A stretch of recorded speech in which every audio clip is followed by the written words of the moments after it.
are the scraps left by others. And she can't get even these without a fight.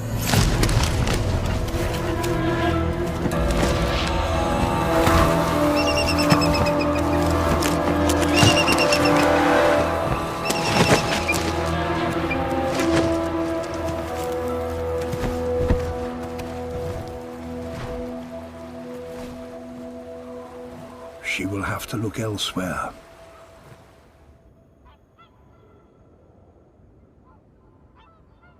The boreal forests may be vast, but the places where the salmon spawn are known to all the predators.